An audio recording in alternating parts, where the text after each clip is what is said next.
Hello, church family. For those of you who don't know me by name or face, I'm Amy Russell, member of the church, and I was confirmed back in 1987. My grandparents came to this church, and my mom and her siblings back in 1950. So a long legacy here. We are all experiencing for the first time virtual worship and these daily bread segments. I eagerly wait for the daily breads to come out on Monday, Wednesday, and Fridays, and to learn something or experience something that helps keep me going through the week, because this is a difficult time for our country, our world, our church. And I want to thank our pastors, Jeff and Aaron, and our music director, Peggy, for uniting us in our worship services in the best way we can do with this shelter in place in effect, and everything really being canceled and churches being closed, and yet we're still together. So that's pretty special. I'm gonna focus on music today. I'm a member of the choir. I miss it greatly. I miss singing with all of you. The hymns are one of my favorite parts of the service. It was a different Holy Week without having the bells and the singers and ringers and the chancel choir, but this is this year. So today I'll be singing for you a revised version of a beloved hymn, It Is Well With My Soul. And many of us are familiar with that hymn, at least the chorus, it is well with my soul.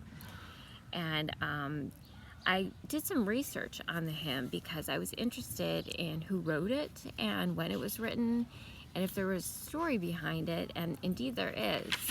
I would like to tell you a little bit about the person who wrote the words to this piece.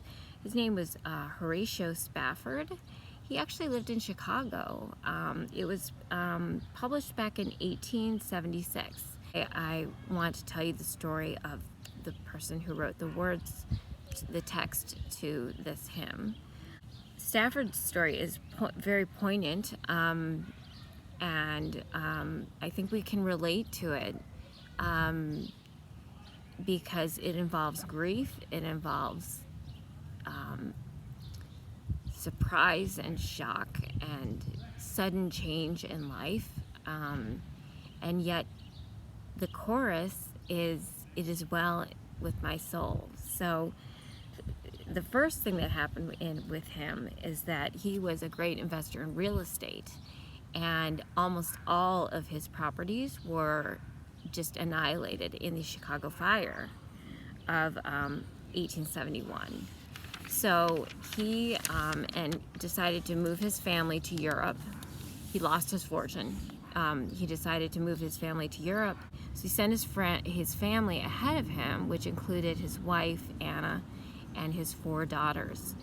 And unbelievably, the ship collided with another ship halfway across the Atlantic, and he lost his 4 daughters.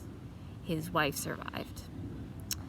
So that's just unimaginable after all he had suffered already. But this was just the hardest blow I can fathom. His wife got to Europe and was waiting in grief for him to arrive. And he actually wrote this hymn at the very spot on the Atlantic while he was crossing on a ship where he lost his daughters, where the ship had gone down.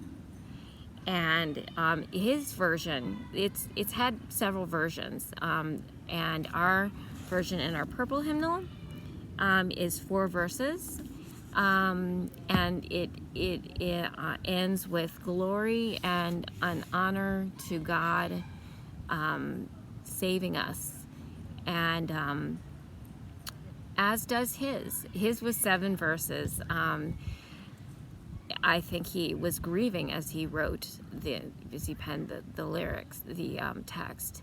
But he still had the faith in him to have the chorus be, "It is well with my soul." And how he could have that strength is unfathomable. And yet we're going through a period of life that is unfathomable.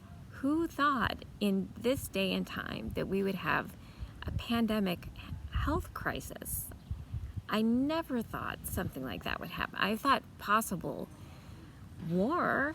I grew up in the time of the Cold War, and we, practiced drills on if a nuclear bomb hit, which wouldn't have worked. But who thought something like this would literally just take the world to its knees? And his losses took him to his knees, this Horatio Stafford. And so I actually found out about the story after I composed my words. And I composed my words about a few weeks ago, but they are more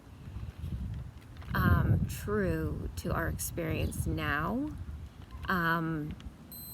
because things have changed and gotten even more dire. And yet I keep in my version, "It is well in my soul," because I believe that only with God and only together, apart and yet together, can we get through this. And he wrote it when he was in the in-between time. The before was his crises. The after, he didn't know.